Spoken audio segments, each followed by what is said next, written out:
Il faut dire que c'est une situation très très difficile pour les professionnels des médias, y compris les journalistes, parce qu'il y a des activités souvent, quand tu t'y rends, souvent ton visage déjà t'expose, parce qu'il y a d'autres qui te traitent déjà d'apatride, d'autres te traitent d'ennemis de la nation. Et il y a des quartiers, par exemple, que moi particulièrement, je ne peux plus passer à certaines heures. Parce qu'on m'a prévenu que je suis peut-être la personne qui n'est pas la bienvenue dans les quartiers et que si je peux éviter certains 6 mètres, je peux éviter certains quartiers. Ça me permettrait peut-être de vivre encore peut-être le temps qui me reste. Mais de façon générale, le travail est devenu compliqué parce que il y a la matière première qu'on n'a plus accès. Il y a quand même des rencontres qu'on ne peut plus y participer parce qu'on nous a mis de côté. Donc ça fait que réellement, le travail devient un peu difficile parce qu'on n'a pas accès à cette matière première qui est l'information. On n'a jamais divulgué des informations tendant à toucher l'intégrité du territoire. Parce que l'impression que les gens n'ont pas le plus souvent, c'est que la sécurité d'un pays est un bien public. Et c'est quand il y a la sécurité dans un pays que tout fonctionne, y compris la liberté d'expression, la liberté de presse, y compris les journalistes.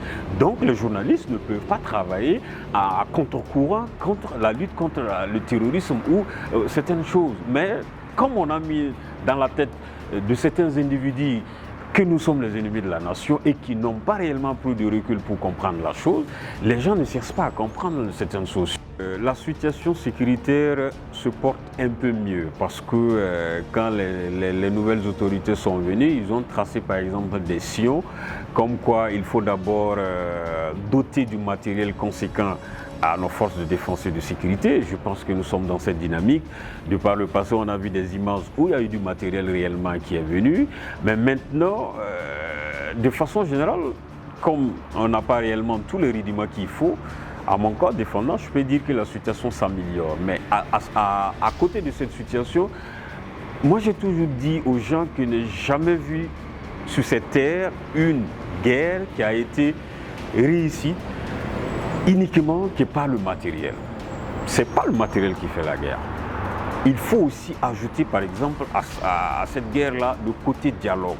Parce que quand on n'a pas le côté dialogue dans la situation où nous sommes, ça peut peut-être un peu biaiser par exemple la situation. On ne dit pas qu'il ne faut pas avoir la force, il ne faut pas mettre les moyens qu'il faut, mais à mon niveau, je pense qu'il faut ajouter du côté le dialogue qui permettra peut-être de recadrer peut-être les fils de ce pays qui se sont perdus. Il faut que dans cette lutte-là, on essaie aussi de respecter certaines règles pour ne pas peut-être frustrer par exemple des gens que vous venez par exemple pour sécuriser et quand il y a des actes que vous posez par exemple qui les marquent ou bien qui les a peur, ça n'installe pas ce climat de confiance ou de collaboration, comme on le dit souvent, entre les forces de défense et de sécurité et les populations. Et je pense que nous sommes dans la bonne dynamique.